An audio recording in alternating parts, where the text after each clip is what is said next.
Wednesday, August 30th. That's hump day to me and you. We're the Plant-Based Morning Show, brought to you as always by Compliment. Lovecompliment.com is the place to go get those vegan, plant-based, whatever you want to call them, plant-forward supplements. They're vegan. They're all vegan. But you can go get them at lovecompliment.com. I'm adding Doug to the Instagram, and we'll start our show. Got some fun stuff today. I've again 2 times now in like a week failed to post the podcast. I forgot to post the podcast until too late in the day, and then it was just too late by the time I remembered. So didn't do it till this morning. Someone commented on YouTube and said, "Put the podcast up because I need to listen on my commute." So I apologize that I was late on that. You're dropping the ball, man. What's going on? Man. I don't know. I need to put a reminder up or something. Just been doing other work in the afternoon when I typically do this. And I just haven't been. Well, so. happy almost Friday, Matt. Yeah, kind of hump day. Almost long day weekend. Yeah, right. Everyone does love a long weekend. And then underappreciated is the short week following a long weekend. It's a bonus. Which is equally as good, I feel like, as the long weekend. Yeah, it gets to be Thursday before you know it, and that's a great day. Here we are again talking about days. It's how we always begin. Here we are. Yeah. Hey, I want to say it's not just supplements. It's lifestyle support, right? Or nutritional support. Right, we got greens, we've got gut support. Supplement. I mean, I guess they're all supplements, but but that like downplays, I think, what we do at Compliment. You're right, and we have our Insight program, which is that's support. That's right, for sure. It results in supplements, personalized, but they are supplements ultimately. But you're right, so it's not just supplements. All kind of provisions, lifestyle provisions. All right. Matt, we haven't talked about my air fryer in a little while. Okay, well, give me some updates. What are you air frying? Well, I'm kind of still air frying everything, or frequently. Are you over it yet? Are you kind of realizing it's basically just a toaster on high heat? No, I'm not that, but I am realizing that not everything is better air fried. So at first I was air frying everything, like no longer sauteing anything, no longer doing any sort of like stir fry type thing, because every ingredient was air fried. And I'm realizing that now, like maybe that's not the best move. But so my latest thing has been I'm hyper focused on making the best air fried tofu that is humanly possible, and experimenting with some different recipes and temperatures and timing. And I don't think I've quite nailed it yet, but I think I'm getting there. I'm getting closer with every batch. Good. And so that feels good. And is olive oil acceptable? Yes. Yep. Or oil in general? It is. Okay. Yep. So you toss is that seeming to be common among the better batches? Are they typically tossed in olive oil? Yeah. Yeah. I'm finding that pretty much everything is better in the air fryer if it's tossed in just a little bit of oil. Not much, not nearly as much as like if you were frying it or something like that, but just a little bit. Yeah. So you're basically still cooking the food in heated oil. You're just doing it with the air instead of pan. Yeah. Yeah. No, but I like it. I agree. Tofu is literally the one food that I continue to air fry, even having done that journey and returned from it. But I do still keep air frying tofu. It's simple. It's great. And now and then I'll toss it in oil. The only reason I don't like the oil is because it drips all over the bottom of the air fryer. Then you have to clean it a little bit more. Yeah, or put some sort of foil down or something. Do you? That's good. I told you that I air fried basil leaves? Did I tell you that? Yeah, you did, and it was shocking. And I've kept doing that. It's actually really good. Yeah. I have to give that a try. I will definitely try that. I just keep forgetting. Well, good. I'm glad to hear that. I had something else about air fryer, but I can't remember what it was. So it's all right. We'll move on. Okay. Good. All right. Well, I found something funny today. I was looking for content for the show, as I always do every morning, and I was going to Eat This, Not That, and Best Life Online, but Eat This, Not That had a rundown review of the Starbucks drinks. And yesterday I said, this apple crisp oat milk shaken espresso. I gave it a 5 out of 5, whatever that rating system is. A modified version. You should clarify. You got to modify. Yes, I had to reduce the pumps from 3 to 1. And I knew that from last year, getting the hot version, the apple crisp oat milk macchiato. And these things are vegan as is. You don't need to make any modifications. But it was just too sweet when I got it, and too kind of artificially sweet. So I reduced that to 1, and I thought it was great. I thought it was a delicious drink. I let Ellery taste it. She thought it was good too. So anyway, Eat This Not That, though. Here's their review of the apple crisp oat milk shaken espresso, among all the others. The worst drink of the entire bunch, easily. The presentation was lackluster, with the espresso sitting heavily on the bottom of the cup and the shaken foam sadly shrinking away as the minutes passed. It smelled a lot like baked apple pie, but the actual flavor was mostly non-existent. And when we could pick it up, it tasted outright artificial. So I take issue with that. There's no way the flavor is non-existent when you put the full amount of pumps in there. It just isn't. It's overpowering. Well, and yes, and of course the foam's gonna shrink away as time goes on. Like that's how foam works, right? Right. And they had that criticism of a few drinks, like of the hot version. They didn't like that the syrup sunk into the foam quickly, and then it was just part of the drink. But that's what happens. These aren't like works of art that stay forever. Right. Anyway, so then they said, and we pick it up. It tasted outright artificial. This drink was not smooth at all. It lacked both viscosity and mouthfeel. And while there's a slight apple aftertaste, it's completely overpowered by the espresso. It's like the apple and coffee got in a fight and the coffee won. If you love the ice brown sugar oat milk shaken espresso, I don't know what that is. This is not that, although I'm curious to try that if it's vegan. It's watery, melty, and the apple brown sugar flavor is no match to the coffee. I'd pass on this. So I don't like that. First of all, I think I'm an easier reviewer than that when it comes to Starbucks drinks because I don't ever get these things. So maybe I'd like all of them if I tried them and got only 1 pump of things. But I didn't notice that there was foam. The thing they handed me was a cup, was like a homogeneous mixture of like a light brown liquid. So I didn't see espresso on the bottom or foam on top. I just saw a mixture of light brown stuff and thought that was the drink. And it was really good. So I don't know what they're talking about. I don't know how you get all the pumps and it would be overpowered by the coffee. But I thought it was great. They said the hot drink, they thought punched above its weight class, the hot version of this. And they said it was proof that this particular syrup works better in hot drinks, but not in cold. So I don't know. They don't agree with me. I guess I'm not a very good Starbucks reviewer, perhaps. That's probably the most likely answer. Huh. Well, I stand by it, though. I still give it a 5 out of 5. You should. You know what? You should. I hope you do. Also, my other recommendation, Unreal, the Unreal Publix Deli Club sub thing. Unreal commented on our Instagram post and said, thanks for glad you liked it. Yeah, that was nice. Right on. Yeah. So there you go. Yes, Matt, we need to talk a little bit about some tech stuff real quick. I apologize for the listeners. Okay. It's possible that no one is commenting on YouTube, but I just tried to comment on YouTube and it gave me a big X. So I was going to ask about that. Yeah, I see no. I see your thing that came up. Your text from see the X next to YouTube. Wait, did you write from Plant-Based Morning Show on Twitch? I wrote, "Good morning, everyone." Morning, everyone. Morning, everyone. Yep. Yeah, it shows you as having written that on Twitch. It went through on Twitch, but it says it didn't go through. Okay. So that is a tech issue, and I'm surprised there are still people here, evidently, but yeah, there are not comments today, so that's a weird difference from usual. I don't know. It looks like it's working. I mean, from inside this thing, it says it's streaming on YouTube. Oh wait. All right. If I go to YouTube, there's lots of comments. So okay. Hi everybody. I'm gonna watch on YouTube. Yeah, I'm gonna do that too, and I'll have to mute it so I don't get confused. Yeah. Hi everybody. Good morning. We got a whole crew here: Mr. Jeffrey, Suzanne, Kate Rivercat, D1, To Know, Adventure Coach, Steven, Dale Stevens, Allie. Everybody's here. Welcome to the crew. And Danielle P says the Apple Starbucks drink is awesome. So there you go.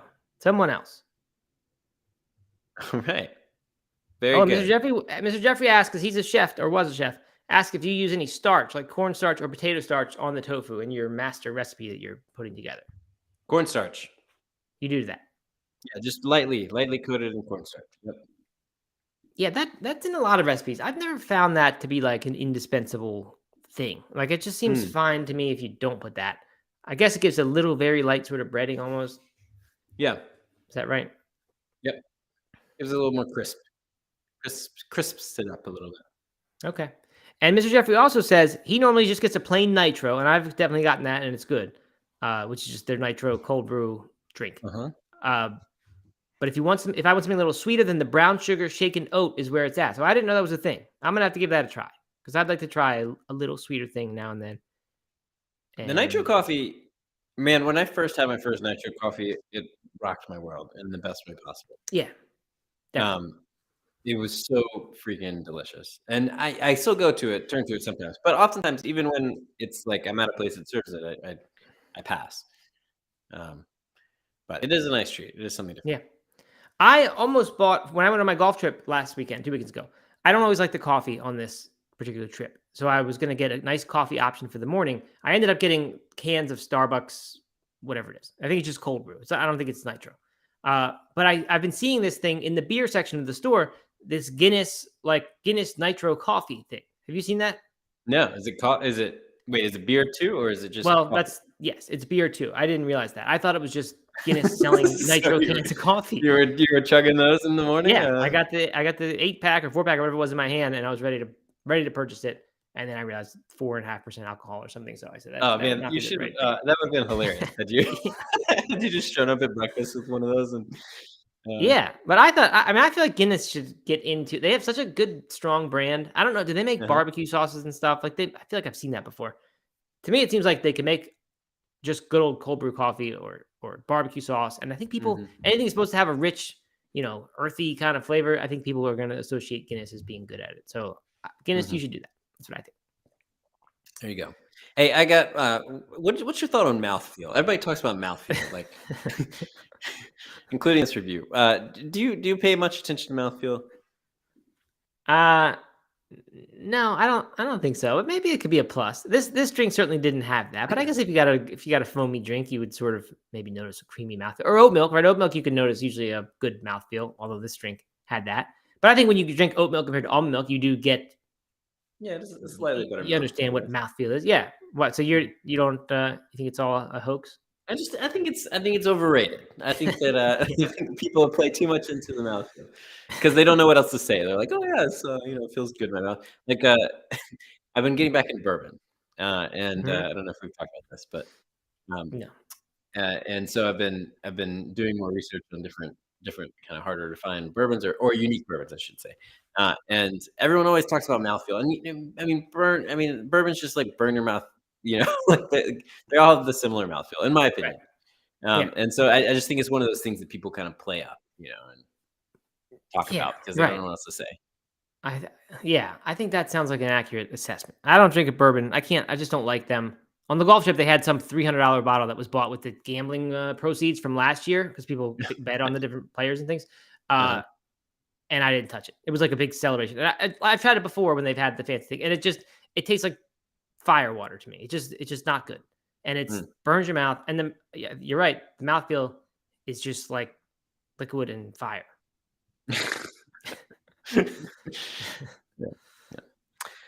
Mr. Jeffrey says he likes my idea to do nitro soda or water. Right? Just make nitro water, where you get that creamy mouthfeel, with small bubbles, but it's just water.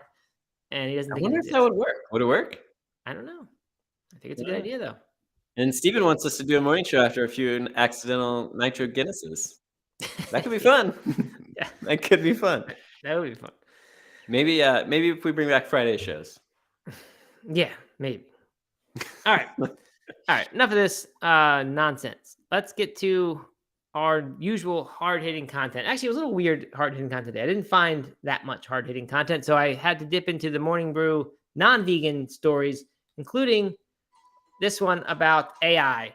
Actually, AI is my second one, but we'll start with AI. There was the Columbus Dispatch. So we've been criticizing recently these articles that appear to have zero understanding of vegans.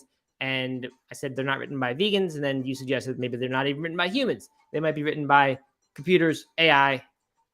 Anyway, Columbus Dispatch is actually doing this, and this is a large paper. They're owned by Gannett.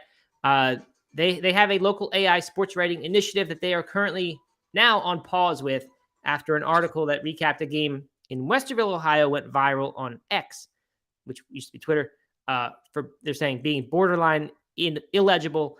And the examples they have here, I haven't seen the article itself, are they use the phrase "a close encounter of the athletic kind" to describe the game, and a sentence: "The Warriors chalked up this decision in spite of the Warhawks' spirited fourth quarter performance," which doesn't sound so crazy to me. It just doesn't really make sense. But I think "chalked up" maybe is the wrong phrase. Anyway, they did that, and then also I like the a close encounter of the athletic. That's pretty good. I did too. And apparently some other article they had didn't insert the team names, so they had like in big brackets, all caps with underscores, winning team mascot, and then losing team mascot in 2 places. So anyway, they have some policy that says any AI thing must be reviewed by humans, and obviously some of these were not. So another failure of AI we like to pile on. As the rest of the world piles on to vegan meat failures and things, we like to pile on to AI failures. I love this. I think people do that as well. Anyway, I love this story. I think it's great. Yeah, because it highlights the failure of AI. It highlights the failure of Gannett as a reputable news. Gannett. Well, you don't like Gannett? Are they politically wrong side as you? They are slightly on the wrong side as me, but or not, maybe not slightly, but they are, yes. But also, I mean, they've just gobbled up every single local newspaper, and it's all just become USA Today, basically. So they're killing the local newspaper, and right. And this is a good example of how and why. Right. Yeah. All right. In other news, also non-vegan news, but kind of okay for vegans. Instacart did a survey of 2,000 Americans, over 2,000 Americans, to find out what people hate the most hated food in America. And the clear winner, a whopping 43% of adults between 18 and 44 age, said they can't stand anchovies. And the number went up to 56% for those over 45. So everyone hated anchovies, or the vast majority of, the highest number of people here hated anchovies. Let's see, 43% of men hate them, 58% of women hate them. The other contenders were oysters and black licorice. I really like black licorice, by the way. I think that's oh, really? Yeah. I would never put that in a hated food. Oysters, I can understand how people would hate oysters. I've never. What about a mouthfeel? Oysters got that mouthfeel going. Is that a good mouthfeel? I thought seems like I don't know. It's just a mouthfeel, right? Right. Yeah, it must be part of the appeal, because I think when people eat those raw oysters, they just say it tastes salty and slimy, and that's it. Mm-hmm. I never had those, and I don't even remember eating like a regular oyster ever. You've never had raw oysters? Never. I was always too grossed out by it. I tried sushi and things like that, but the oysters just did not appeal. I don't know, man. Just wouldn't try it. People just swallow it, right? You don't even chew it. Yeah, you just. It's so weird. It just doesn't make sense to me. But I know people love it. Although some people hate it, obviously. A lot of people hear it. I think anchovies is a strange one, though, because I remember when I was just learning how to cook, like I started buying and using anchovies and things. This is pre No Meat Athlete, obviously. And they were pretty good, I thought. Like they dissolved and they tasted like olives, kind of. They were salty and a little briny. I don't see what's gross about them. If you put them on pizza, that always seems gross. Or if you just like would get them out of the tin and eat them, that seems gross. They don't smell good. But I don't know, when they're like used, as I think they are almost always used as like a flavor thing that dissolves, I don't see what's off-putting about them. I don't really know that I've had much anchovies. I mean, that's the thing. You probably have. Well, not the way you cook. You wouldn't have put it in your Mexican dishes. But if you ever went to an Italian restaurant, before, and you ordered a non-vegan dish, they probably started a lot of it with anchovies, just be part of the flavors. I don't really know. Maybe that's wrong. Can you still get anchovies on like your Pizza Hut pizza? Like, I don't know. Do not know. They carry that kind of stuff? I'm not sure. You used to be able to. Yeah, I mean that used to be a thing. Anchovies on pizza was like everyone's like gross topping they would mention. Mm-hmm. All right, more non-vegan news. Last bit of non-vegan news here. We've been talking about tipping on this show and how we don't like the explosion in like especially automated tip things at the point of sale, or especially in drive-thru. And Starbucks people hand you a POS machine that you're supposed to then tip on in the car, and that's it. They hand you it just for tipping, and you can either give it back untipped or you can give it back with a tip. I hate that. But anyway, people do not seem to hate when they ask for donations in this form. Not in the drive-thru window, but just when a you do make a purchase, and then at the end of your purchase, it says, do you want to give $1? Do you want to round up, give $2, whatever, to a charity? Stop and Shop, for example, brings in $1 million to $2 million per month for its breast cancer and food security initiatives. Let's see. The amount has never been higher than what people are giving. $749 million this past year. The number of people doing it is down slightly. 59% did it this year, whereas 80% did it in 2021. That could have been a COVID thing. People just wanted to, feel like they were helping. So, but the number is higher than ever. So interesting that people, when they're so upset about the tipping thing, and that is the thing, we've seen that in other news stories and things. People are really getting tired of that. That they don't mind the charity thing. And I'll tell you the reason why I think this. The reason I do this, because I do often do this, and the place I most often see it is Dick's Sporting Goods. Sometimes at the grocery store they'll have it. CVS the roundup. Do they? Yes, they do. The roundup option is why I like it, because I can easily stomach any amount of change going there. If I spend $50 at Dick's, make at most add $1 to that. That's a simple thing to do, and I realize it's maybe makes me sound stingy or something, that I'll give $1 on no.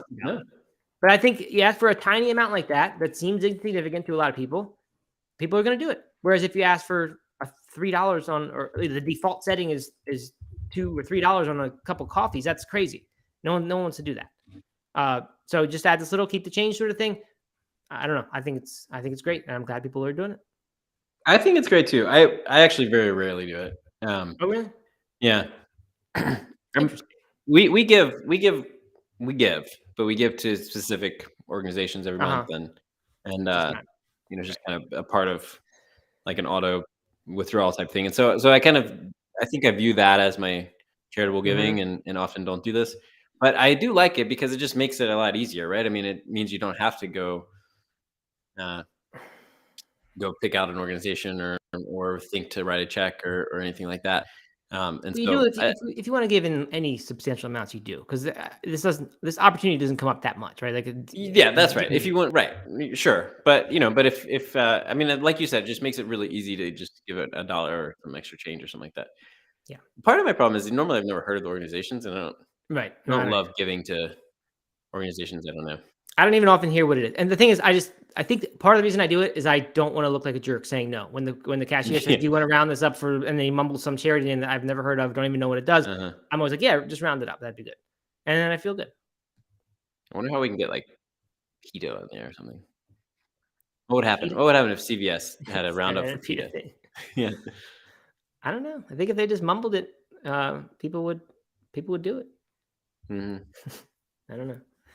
All right, moving on. Stephen will like this one. The Irish EPA, the Environmental Protection Agency. So they have the same acronym for their thing as we do. Hold on. What? Mr. Jeffrey says, "What if the clerk is a charity?" That's what tipping is. That's exactly what tipping is. Yeah, So if they just rephrase their tip request and said, "We donate to this college fund," donate to my kid's school fund. Well, I'll tell you, it's what, if they put the amounts down like that, and it was just round up your purchase, and it was not on one coffee, but on a $10 or more purchase, I'm always going to do it. So that'd be fine. Even if they said it's a tip, do you want to round up for the tipping so we can all go to college? I would do it. Well, yeah, of course you would. $10, you wouldn't round up for the service you were getting? That's what I'm saying. It's not that I'm a generous person. It's that it's nothing to have to round up a little bit. It's less than 10% of the tip or of the amount. I'm fine. It's just the egregious amount they suggest on the tipping thing that makes me hate it. All right. We don't need to rehash the tipping debate. No, we don't. All right, back to the Irish EPA. The Irish EPA, they have deleted a tweet that encouraged people to cut down on red meat following backlash from Irish farmers. I guess potato farmers mostly. I don't know. Probably not. No, probably they must have meat too, or else they wouldn't have been upset. The agency had tweeted, "Ready to be healthier, wealthier, and more fabulous? Cut down red meat intake." And then they had some bullets saying, "We throw away 10% of the meat we buy. Try out meat-free Mondays and veggie lunches." And then they had a meme featuring Samantha Jones from Sex and the City and said, "The planet when you reduce your meat intake." I guess she looked happy in the thing. So anyway, they had that up on their X. Are they still called tweets on X? No, or is it they're something else? X's now. Is that right? It's Yep. such a weird brand. They've completely removed any sort of tweet or Twitter, any of that stuff. It doesn't make sense. It was such a good. I mean, I don't think about the organization, but like the branding was cool. A tweet is what it's called now. It's called an X. But also, whenever I see it, I want to click on the little X and close the. Oh yeah, window. right. Anyway, so they deleted it because it caused anger among the farmers. And then the quote was, who feel it goes beyond the remit of the EPA and is not consistent with government dietary guidelines. If that's true, then I understand why they deleted it, because you can't really be tweeting things that aren't consistent with your government's guidelines if the government's telling you to eat your red meat. So I understand what happened. But it's not saying to take out red meat. It's saying to cut down meat-free Mondays. Like, what are the guidelines that say right? That's a bad idea? I don't know what the guidelines are. Maybe Stephen could enlighten us. Stephen says that beef and dairy are massive industries in Ireland. Farmers are a strong voting bloc, getting more radical and conservative. So maybe even one meatless day would make it impossible to reach the dietary guidelines for the week. Oh, wouldn't that be rough? I don't know. Taco Bell has a roundup, Kate says. I've never seen a roundup at Taco Bell. I would totally do that. Uh-huh. All right. Well, have you seen the, I think it was World Wildlife Fund. Maybe not. If it wasn't them, then I apologize for not giving the appropriate credit. But it's the history of the Twitter bird that, at first looked like a real bird and then started looking less and less like a bird and then became an X. And it's like save the planet before we all of nature goes extinct or something like that. It's just really funny. It's like the disappearing of the bird. That's funny. Yeah. I've not seen that. That's good. I'll share it in the Discord. NoMeatAthlete.com/Discord. Join in on the fun. Yeah. Lots of activity. Bianca's been eating a lot of great looking food. So is Mr. Jeffrey, who had a Philly cheesesteak with Italian soup. Vegan cheesesteak, though. Yes. Yeah. Looks great. They make their own mushroom seitan. Nice. Wow. That sounds pretty good. All right. To our stories of the day. This one I almost stuck in the weather report. And then I said, no, we'll spend a little bit more time on a story that isn't just goofy kind of thing. It's actually a interesting study, or at least the result is interesting. It's from Veg News, and they say a plant-based diet high in nuts lowers Parkinson's risk by 31%. Study finds. I'm always sensitive to Parkinson's. My grandmother had Parkinson's, where you get shaky and stuff. So I always worry about getting that. And it just in general, I guess, have increased compassion for it. But they use this biobank, the UK biobank, which is this big data set that keeps churning out good things for vegan news anyway. There was some earlier, I forget what they were. One was about kidney health, I think, with protein, and another one was mortality impact of a Mediterranean lifestyle. Yeah, so we just did that one, I think, last week. Anyway, this one, they did the typical study technique of, we've seen this a lot now, where they give you a rating on how plant-based your diet is. Their data set, covered all diets or covered all types of eaters, and then they assigned a plant-based index to people based on how much plants they were eating. And then they also further broke it down into healthy plant-based. They made a healthy plant-based index and an unhealthy plant-based index. So they looked at these three different measures and their correlations with different diseases. And what they found was that those who had, eating a high amount of plant-based foods from three groups, namely vegetables, nuts, and tea, they had a minimized risk of developing Parkinson's. A few numbers we can get to in just a minute. Once I find them, here they are. Those who had I'm not adequately prepared. Those with the highest unhealthy plant-based diet in the highest quartile had a 38% increased risk of Parkinson's compared to those in the lowest quartile. That means those eating the highest amount of unhealthy plant-based foods had that much more risk over those eating the lowest amount of unhealthy plant-based foods. So I think that one in particular is just comparing within plant-based diets, not comparing to omnivores. But they said the same thing happened when you looked at just the plant-based index compared to omnivorous. So anyway, the numbers are not all entirely clear, but they're all in the 25-30% range. And the tea and the nuts, they were the big ones, and vegetables in general, which I think is just healthy plant-based diet index is what they're calling vegetables. Yeah. Yeah, agreed, Doug. Agreed. Across the board agreement. Yeah, I mean, I don't know what all to add here. I mean, I think it's obviously it's a good study for the plant-based diet, or plant-forward diet anyway. I was trying to figure out what type of tea was helpful, and it wasn't in the Veg News article. Did you happen to find that looking at the study? No, let me see. Let me find it really quickly. I did look at tea. I did look at the study itself. And I don't see anything. They are this is a UK group though, so I would imagine it's good old British black tea, probably. And nothing different than that. But yeah, they don't say 12 mentions of tea in the study, and none says any type that I see. Yeah, so I mean, it's like you kind of have alluded to. There's not really much to say about it. If we wanted to dig in, we could more carefully look at this different indices they created and what they do. It, like I said, it's a bunch of numbers. They're all in the 28, 31, 25% range.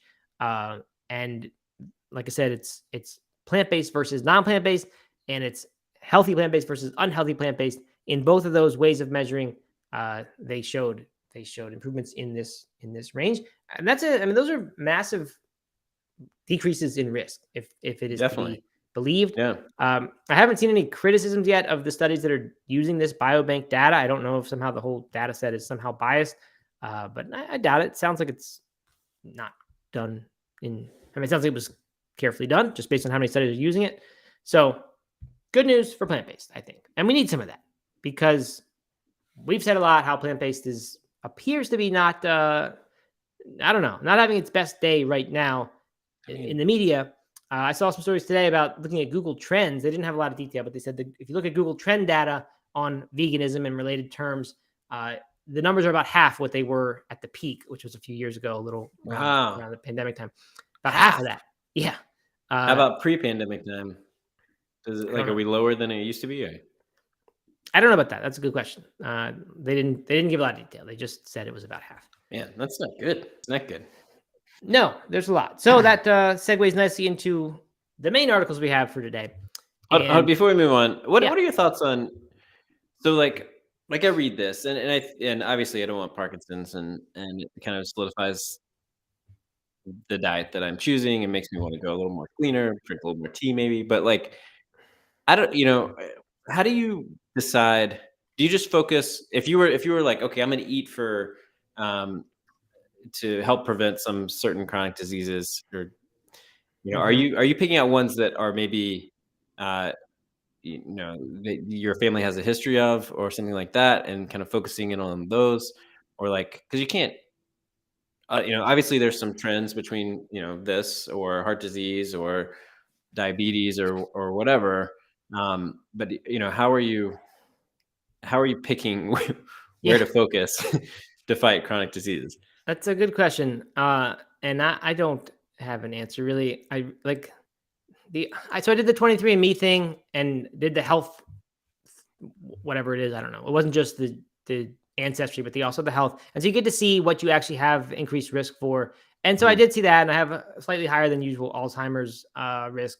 So like, that's a good example of one where not just family history, but like going a step past that and saying, do I actually have the genes that would predispose me to that? And in this case, yes.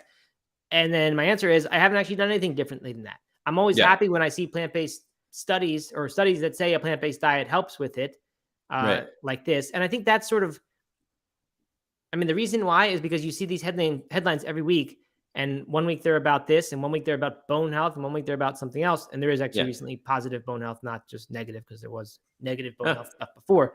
But one day it's mushrooms, one day it's tea, one day it's, and so like, it just always says, it just makes me want to eat healthier and better and like have more whole foods and less processed foods. I don't really try to pick and choose specific foods. I guess you could. I guess that could be a strategy. If it says if it's high in tea, it helps you with this, then you should go after it. But right, like that's kind of what I struggle with. Is there are so many studies that say focus in on different foods, or focus in on different diseases, and you could just spin around in circles trying to follow all the advice that are coming from out of these studies. Like, how do you take all this information and actually make it useful? And is anyone looking at this study and saying, you know what, I'm going to start eating more nuts? Oh yeah, I'm sure they are. I'm sure people will see. I mean, I think that's how these headlines work. Is people see them and they say, "Oh, I'm going to make that change to my diet this week," and then they just do it for a couple of days and then they don't. I mean, that's my sense that happens all the time, and that's why these headlines that boil down, relatively complicated things into a couple ingredients and put it in the headline, and people see that and don't read the article, and they just say, "Oh, that's a good reason for me to eat nuts this week," and then next week they decide they're not eating nuts because nuts are, high in fat or whatever. So I think that happens a lot. Really, I think like the way to do it, like there's the 4 horsemen, they say, which is cancer, heart disease, diabetes, and dementia. And those are responsible for a very large portion of people's death eventually, right? Because heart disease and cancer, I think, are the leading ones. So yeah, those other 2, and you cover most of the deaths that happen to people as they age. And I think if you go after, you do the things that prevent those, that's probably more effective than like picking the one thing that you have a specific reference of, like, oh, my grandmother died of that, so I better watch out for that one, right? Yeah. I'm sure there's some cases where you really are so predisposed to that it's more likely than all these leading killers to get you. But I would imagine for the most part, you're probably better off going broad rather than like focusing all your efforts on preventing one thing. Yeah. And you're probably also better off just, I mean, the research is pretty clear that a plant-based diet, plant-forward diet will help reduce your risk in all 4 of those, right? And so if you're eating a healthy, whole food, plant-based diet, then you probably don't need to focus too much on if you're getting the exact amount of nuts studies prescribing or drinking enough tea or whatever. You're just kind of reducing your risk by eating the diet. Yeah, I think all of that stuff takes a backseat to eating the diet in the way that will make you keep eating it. Like whatever that is. As long as it's healthy, right? You can't say I'm going to add a bunch of Oreos and that's how I'll keep eating it. But if you find a way to make a plant-based diet work, whether it's with a strict meal plan you follow or whether it's, much less strict, where you're just eating new stuff every day, I don't know. I think that's more important than figuring like, how am I going to make sure I get my nuts every single day? Yep. I think you're right about that.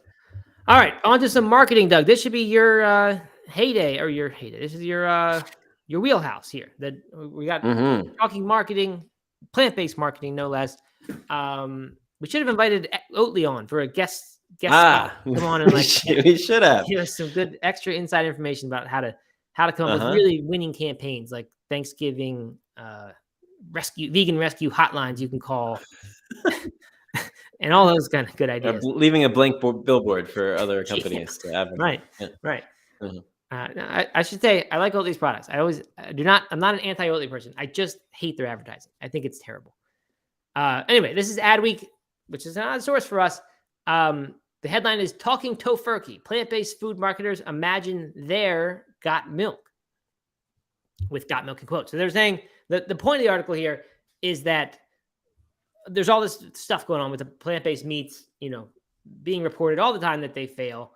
Animal agriculture is directly attacking the plant-based meat products. And so they're partially, at least, maybe even fully responsible for this decline. I've read several other articles that are like big, almost like conspiracy theories about paid fake influencers by these people, or paid influencers by the animal agriculture to, say things about how bad these plant meats are and how gross they are. Who knows? But you see a lot of stuff that goes on behind the scenes. And so, they're attacking. And so a lot of these companies apparently have banded together and they're saying, we need our own campaign that like is the one, is our got milk or our truth, that anti-smoking campaign, which I think turned out to be effective, even though those ads were always kind of strange, I thought. But I guess strange was good in that case. The beef, it's what's for dinner, right? That was the big one. Yep, that was obviously a huge one. And so they want to come up with their own. And I guess the goal is work together so they can all be coming from this same angle and therefore amplify the message. Because one of these people they talked to in the article, rising tides lift all boats. Right? There you go. They said it can't be communicated in one big shot. It needs to be a multi-channel campaign with a heavy creator strategy, knowing that 50% of Americans use social influencers as their main food and nutrition source. And so they go through a bunch of ideas here, and they do put up a bunch of videos to plant-based ads people have done. But I figure we just run through the different ideas that are here. and see what we think about them. So one is get back to nature. And this, I don't think this is just for plant-based meat companies. It's for plant-based foods in general, because they do quote something from Daya or Daya cheese. But anyway, get back to nature. This Beyond Meat new campaign called There's Goodness Here that we talked about a couple weeks ago. Neither of us was all that impressed by it. They're at a North Dakota fava bean farm. And, the farmers talk about how the protein comes from the ground and goes into the meat. But there was not, they skipped a step about how does it get from being a fava bean to looking like ground beef in the refrigerator. They skipped all that. But I guess it's a start, trying to show that this stuff is natural.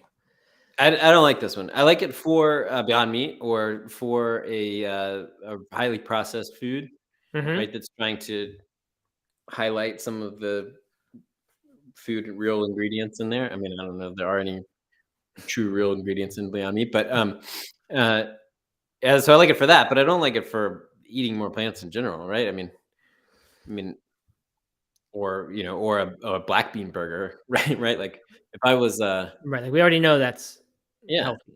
Yeah. Or at least it's from the ground. Yeah, you're right. So what's that going to do for anything besides plant meat? And animals are a huge part of nature, right? And so like get back to nature, you're getting back to eating meat too. Yeah. I saw an ad today actually, that because I've wondered that as well, and thought about, in this era of ultra processed food, like how bad is meat really, when it's, at least on the surface, seems like a food that isn't ultra processed. That is just a natural food that humans, whether we like it or not, have been eating for a long, long time. But I saw an article today saying, today's meat is anything but natural. And it showed the sizes of chickens over the years, a picture, a diagram based on their weights at when they are slaughtered, and a bunch of other stuff. And it just was a really interesting reminder to me that is not really natural. I mean, I'm sure you can go to great lengths to make sure it is, but I thought that seems like a good campaign. Like if they're going to say this stuff's not natural, then talk about how unnatural that is. I don't know if that's a good advertising strategy to just hit back in the same way. But I don't know. I was reading something or saw something, watched something maybe that was, I think it was the Carnivore MD who we've talked about here before. He was looking at a label of a beef versus a Beyond Burger, and how Beyond had 40 ingredients and beef was just beef, right? But all the stuff that goes into making that beef, all the hormones, all the vitamins they're pumping it with, all the everything that they're doing to the cows, that is very unnatural, right? Like those ingredients don't have to be listed because it just turns out to be beef, but there's pumping it with a ton of stuff that that wouldn't be in a typical cow. Right. So I think they kind of have a what not to do list. This is above all this stuff I forgot to mention earlier. And one of the questions is, should they actually just try to make everyone think that eating meat is terrible? They said one of the things that they should not do, don't make customers feel guilty for not eating veggies, and don't demonize cows for their environmental footprint, which is interesting because that is one of the approaches you seem to see, right? Oatly likes that one. They like to demonize the cow meat or animal industry for their environmental impact. They don't like continuing to promote Silicon Valley companies as food tech because nobody wants to eat technology, they say. And similarly, down below here, one of the strategies someone suggests is they're saying shed the tech bro image because the existing brands feel too tech bro-y and masculine. They're not speaking effectively to women. Hire real smart female-led ad agency to understand the space and they'll crush it. That never occurred to me really, but maybe it's true. I heard that about Game Changers, but is that true of Beyond Meat and Impossible Meat? Are those marketing more to men than women? I don't know. Yeah. I mean, probably. It would make sense. Because what? Because they're just like protein, muscle, or because it's all made by tech bros? But I don't know, just like the whole tech bro persona, right? I think is probably more attractive to men than it is to women. Right. Generally speaking. Miyoko, a good example, right, of a brand that I think has had none of the troubles. I mean, they had the little internal thing, but none of the troubles that Beyond Meat has had. And they obviously had women. Miyoko being a woman, I'm sure the marketing was less tech Well, bro. the marketing is like making cheese in your kitchen, right? I mean, it's very anti the Beyond Meat, which is like formulating everything with little droplets of, right, beet juice and Meat whatever iron, to make it. Yep. It feels a whole lot more wholesome. Yep. All right, Pete Speranza from Wicked Kitchen, which is I think Chad Sarno and his brother's company. He said, "Give us inspiration. The message should be inspirational. Talk about how plants have been a solution forever. Counter the misperception that you can only get protein from animals, and to show people how to get plants in their diet in every day part." What is a day part? I didn't know a day part was a word, but it is one word. Every day part. It must be a marketing word. That we're talking about a segment of a day. It's a day part. All right. Don't preach to the choir, says Ross Mackay from Daring Foods. He says, don't insist on people going vegetarian or vegan. Just kind of make it about, small everyday changes. Target the mainstream with that. I think it's okay. That's not what Miyoko's did. Miyoko's is our one case study here, our one that appeared to be really successful when the others are having so much trouble. So I don't really know about that. And I don't know about any of these, really. These are just people's theories. John Bono from Holy Veggies says, keep it light. A self-serious tenor is the best plan. I didn't know I thought self-serious meant the opposite of keeping it light. I thought self-serious meant like you take yourself seriously. But apparently, no, it means keeping it light. And they're saying, considering the presidential campaign's coming up and you get people, getting talked down to all the time or hit over the head with stuff, I don't see how this is that related. They're saying keep it fun, lighthearted. So Oatly would win in that case. But I don't know. The results there have been dismal, if you ask me. I don't know. I have no idea how Oatly is doing. Have we talked about that? No, we don't know. We just have our opinion. And then, like I said, it's low. Could not be lower of their ads. Avoid the culture wars is the next one here that kind of goes right with the presidential election one. And this, I think, is good advice. Or at least it's hitting on something that, to me, I don't know, has an emotional reaction. They're saying there's this obvious temptation to talk about climate change. And I guess when they did that, it cut through after a summer of unprecedented natural disasters. But that can be perceived as an elitist argument, and nobody wants to get dragged further into the culture wars. Elitist is not what I think of when I think about that. But what I think of is as soon as you go to the climate, it becomes this like liberal versus conservative thing.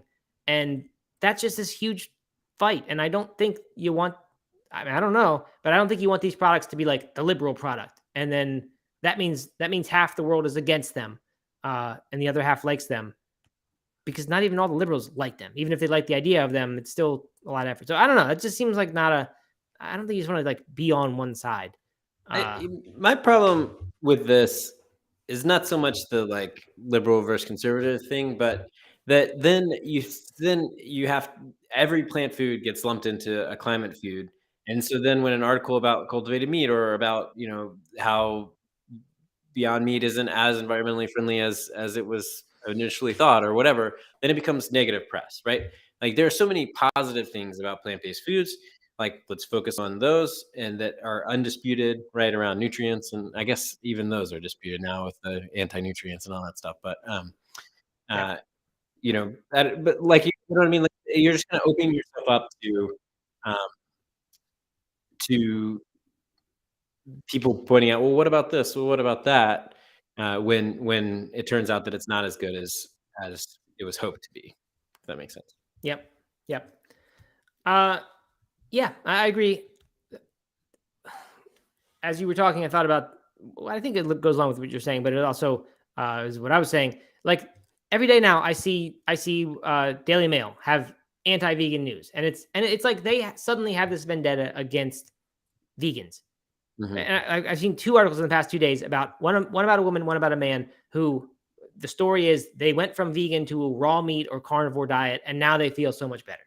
And it's like I don't know. It's like, and as soon as anything comes up, they just jump on it as a thing to show that veganism is bad. And like, I feel like, I don't know, 15 years ago, I don't think the conservative people cared about vegans that much, but now it's like massive news anytime something bad happens that is vegan, and they just want to jump on it and so I think staying out of that war probably is the best thing to me.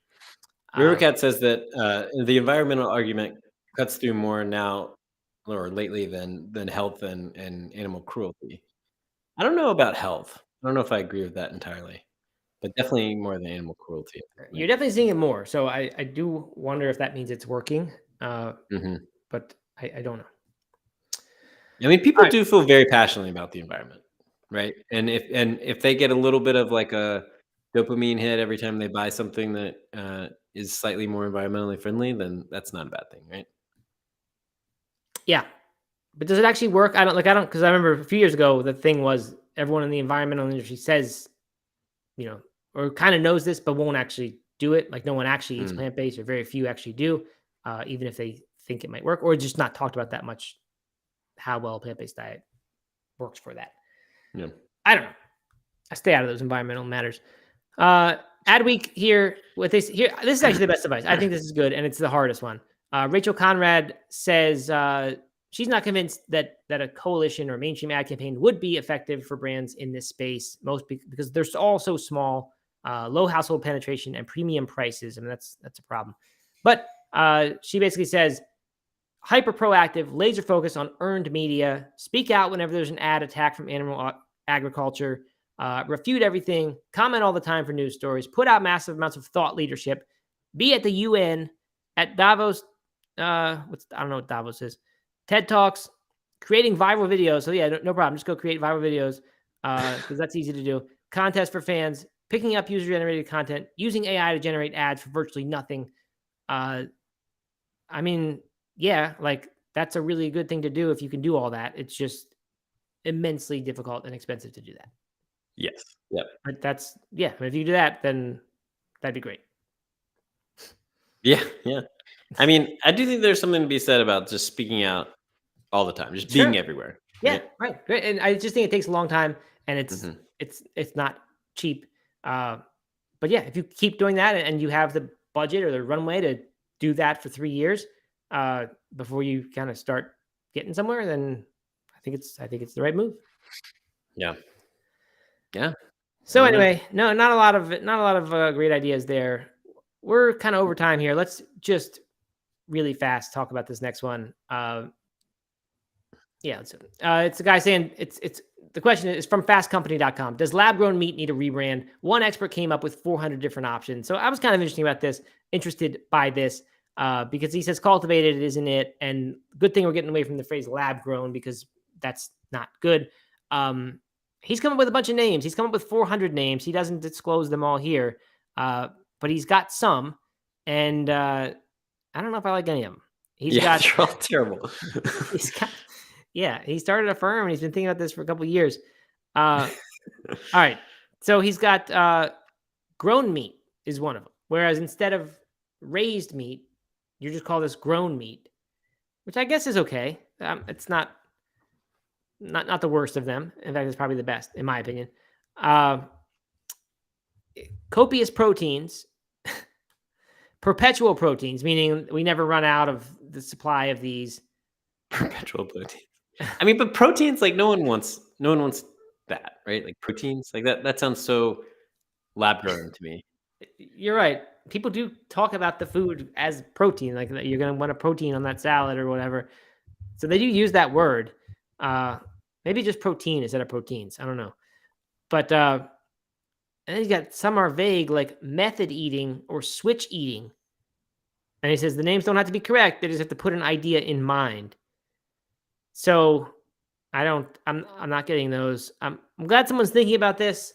I don't think cultivated meat is it either. It doesn't do it for me. So I just someone who Rivercat said, did he use AI? And I thought that's a great idea. So I went over to ChatGPT, asked it for 30 alternative meat names to cultivated meat. Yeah. And here we go. We have I'm not going to read all of them, of course. Lab engineered protein, cultivated cuisine, bio branded meat, eco farmed protein, cell derived delicacy, farm free fare, farm free meat would be interesting. Bio beef, cellular carnivore, purity patty, ethical eats. I don't know.